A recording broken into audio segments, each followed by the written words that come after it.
Kumaon is where the Himalayas reach their maximum width, where the Great Range has thrown up waves of lesser hills. At the periphery lies the lake district of Sattal, our first stop.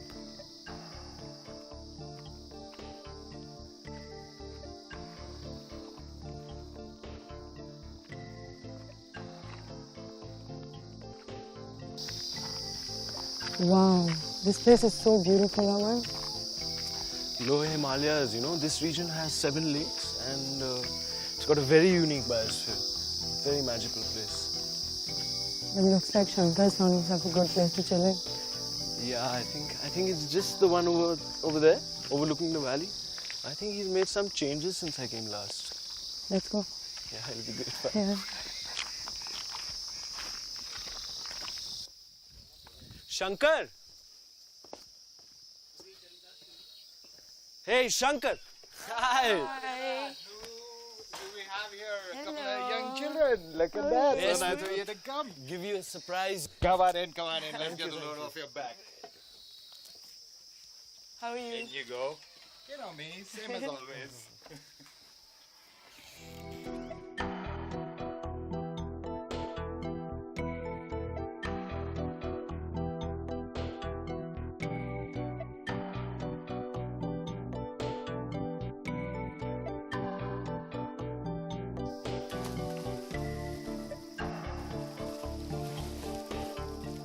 Sattal has a number of big and small lakes that are a delight.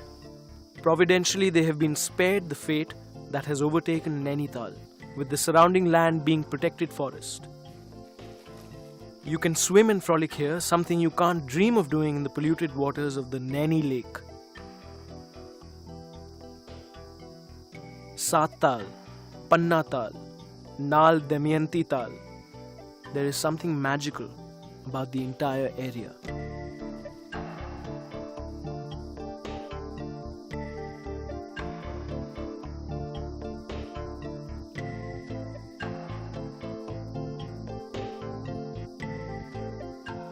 Shankar's keen eyes, attuned to the area, have spotted something. I crane my neck and catch a glimpse. Shankar IDs it as a civet.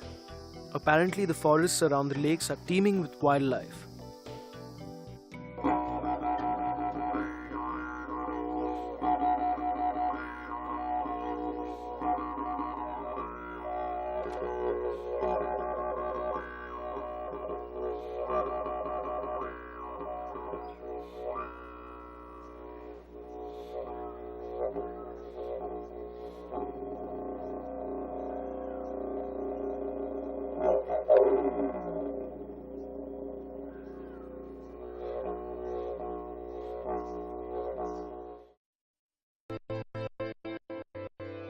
The Almora region is parkland Kumaon at its best.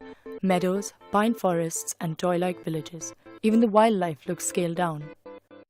The pine forests are teeming with wildlife, for we had quite a few sightings. Look. Can you see that? Just have a look. That's the sandy-backed vulture. Used to see them all over the roadkills, but now they've completely disappeared. I guess the bells are just tolling for everybody. But the vultures being on top of the food chain get hit first. Yeah, though I never thought a vulture could look so graceful.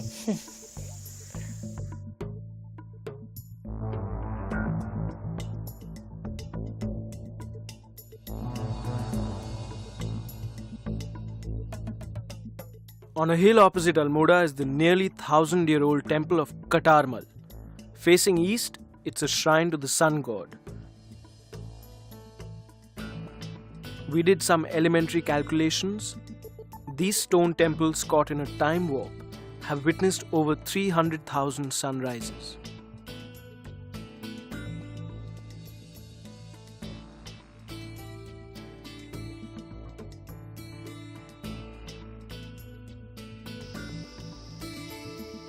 A little ahead is the reserve forest of Binsar. From the top here you can get a beautiful view of the south face of Nanda Devi, the highest peak in the Garhwal and Kumaon Himalayas.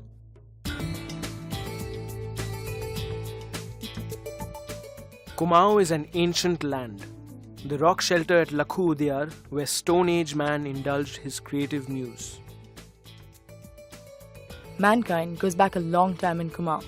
15,000 years ago, some unknown artist or artists camp out here at Lakhu Udyar and whiled away the time painting.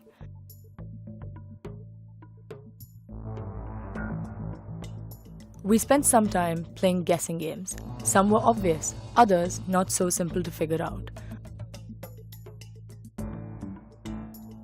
What was this Stone Age ancestor trying to say 15,000 years ago? I guess some things will never change, because that's a question we ask with modern art too.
Jageshwar is one of Kumaon's best kept secrets. Hidden in a narrow valley lined with imperious deodar forests, Jageshwar is one of the 12 original Jyotirlings, the site where Lord Shiva is worshipped as Yogeshwar, the Lord of Yogis.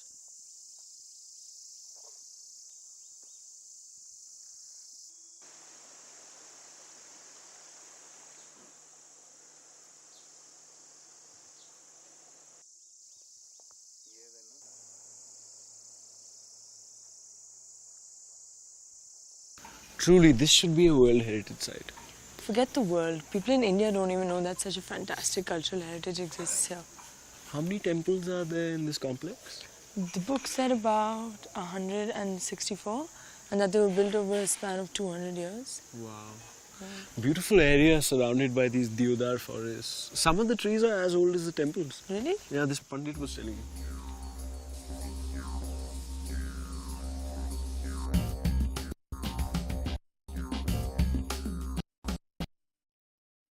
Amongst the 164 large and small temples, the oldest is the temple of Mahamrityunjay, dating back to the 9th century. These magnificent life-sized dwarpals guard the entrance to the temple of Jageshwar. The Chand rulers of Pithoragarh added to the complex over the next 300 years. We are puzzled by the fact that all the niches on the outer walls of the temples are empty. It turns out that after a series of thefts, all the smaller idols that lay scattered around have been moved to a nearby museum. Such a pity really, for the impact that they have in their original context is missing in a museum.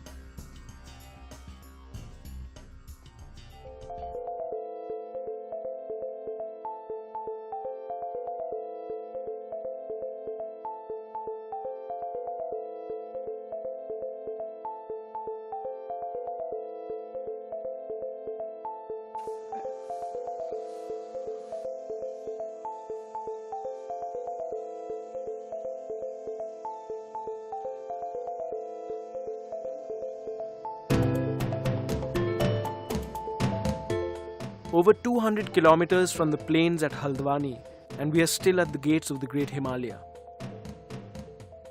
We had hoped to be in Munshiari by nightfall, but that proves too ambitious. We spend the night in an ancient PWD rest house manned by an equally ancient chowkidar. But there's life in the old boy yet.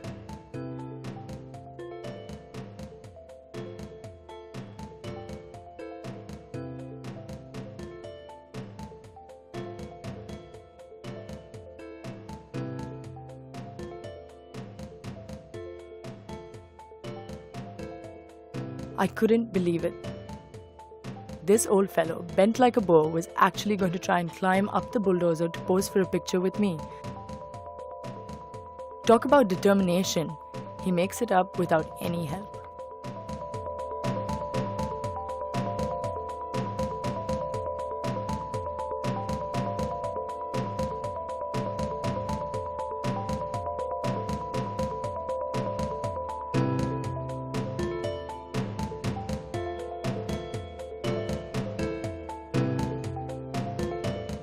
Munshiari, meaning the place of snows, overlooks the Gori Ganga and is a sleepy little town at a height of 7,000 feet.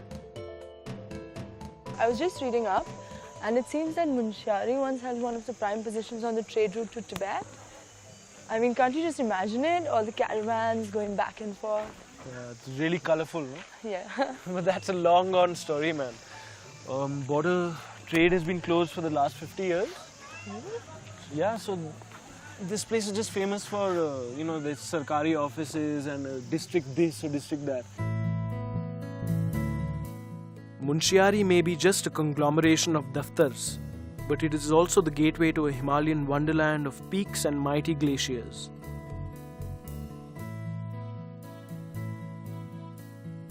Munshiari is well known for the ringside view it affords of the Panchachuli peaks. See, those are the Panchachuli peaks. Panchchuli, 5 chulis. I wonder why they're called that. Actually, legend has it that the setting sun reflecting off those peaks as viewed from Munshiari, it represents the Pandavs' last meal cooked on earth before they ascended to heaven one by one. So those 5 peaks actually represent the chulas, or cooking huts. What an image. I really love these little stories they have about every mountain or river.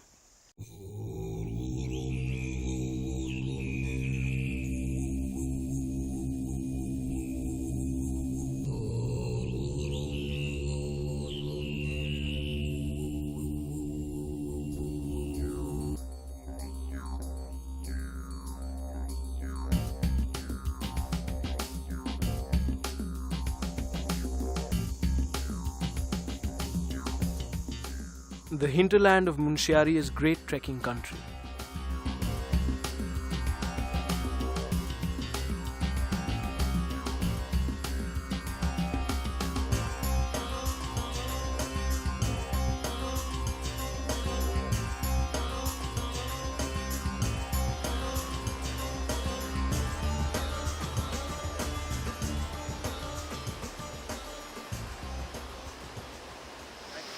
So this is the Gori Ganga.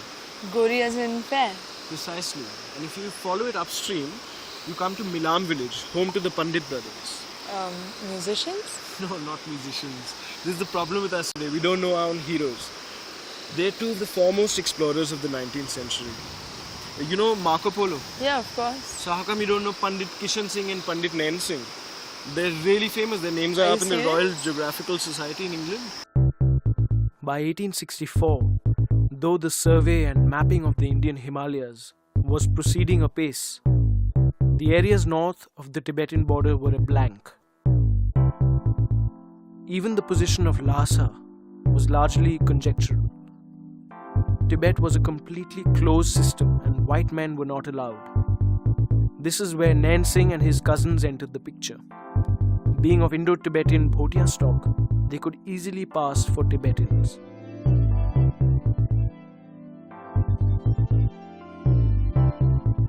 These men, they were trained by the great trigonometrical survey of India in practical reconnaissance and route survey with the help of compass and sextants. And they fixed altitude by finding the temperature of boiling water. Boiling water? Yeah, they didn't have altimeters in those days. If you go back to your elementary physics, you'll realize that the boiling temperature of water changes with the change in pressure. Yeah. Yeah. So if you dip a thermometer in boiling water, you can gauge the altitude. It's really simple actually. Across the Gori is the old market village of Madkot. The bridge has large gaps in the slats and I walk carefully, always conscious of the foaming Gori Ganga below.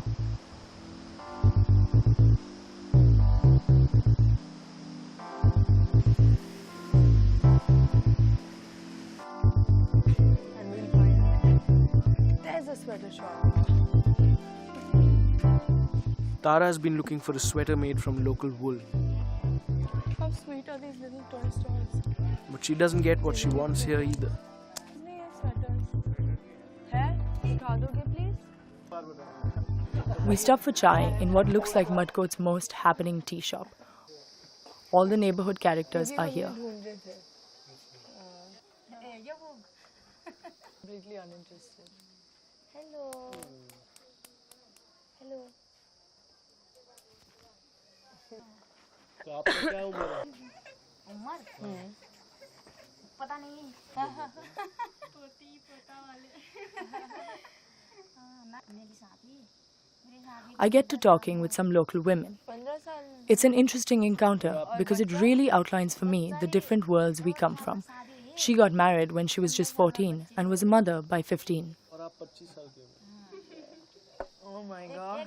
15 साल की छोटे बड़े हैं दोनों माँ बेटे हम तो अभी भी पढ़ रहे हैं। बहुत अलग है. ऐसी होती है हमारे यहाँ जैसे हमारी शादी अभी हुई।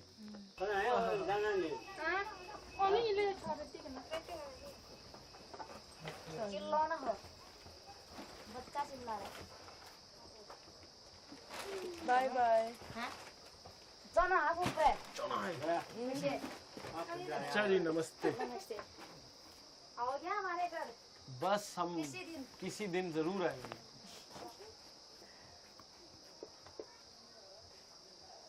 Do we get the sweaters in Munshari? Okay. Well.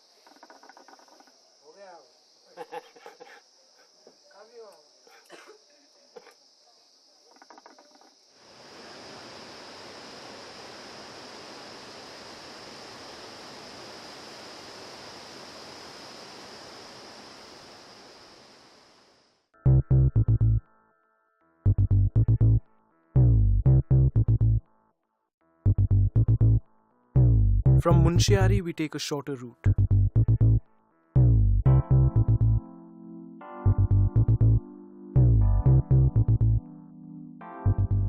When we can't take being cooped up in the jeep any longer, we get off at the next village. The dhaba there turns out to be a gold mine. Delicious wild brown rice with an assortment of sabzis and dal, one of the best meals of the entire trip. Or maybe we were just very hungry.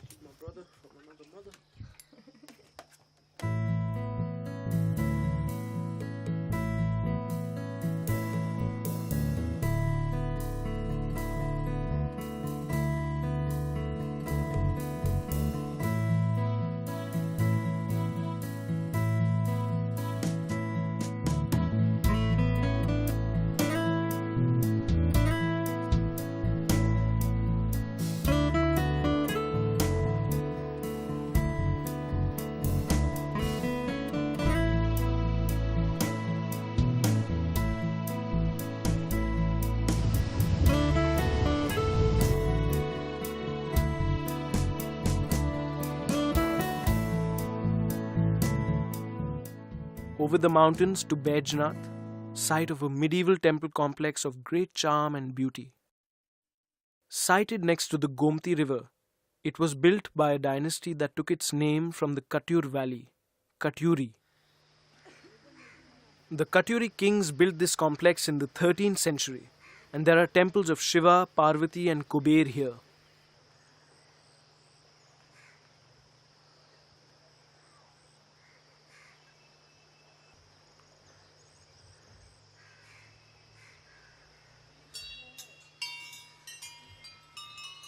I've always loved Bhejna. It is such a restful spot.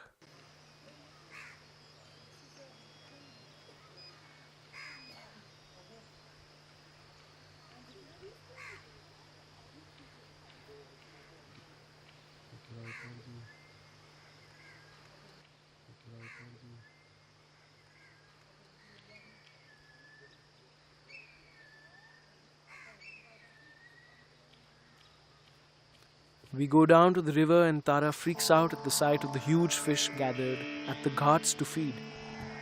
Here even the fish feel safe.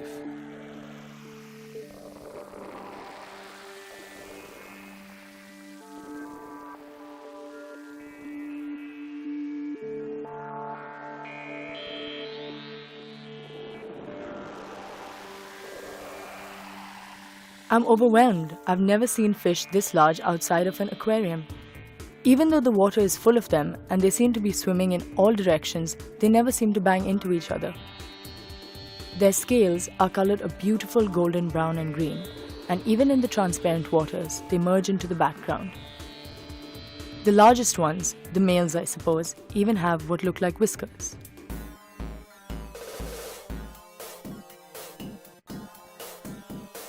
The Mahasir, literally meaning great mouth, is the undisputed king of the Himalayan rivers.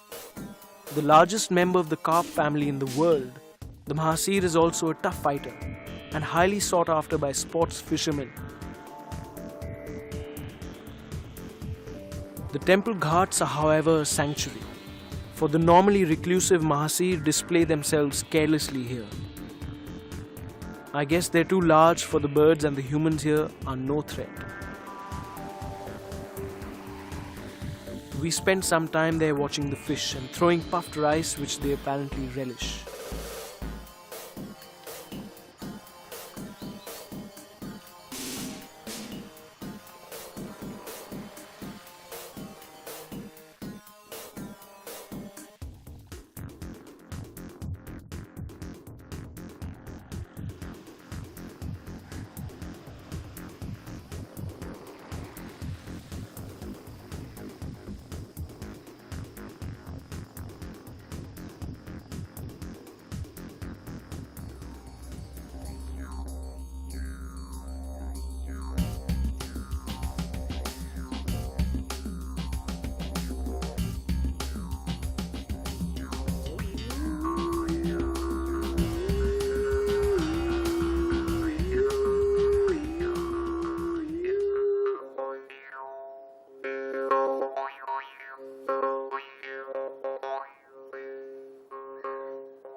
I didn't get the sweater I wanted, but I did find some nice wool. This should be about ready by the time our next Himalayan trip comes up.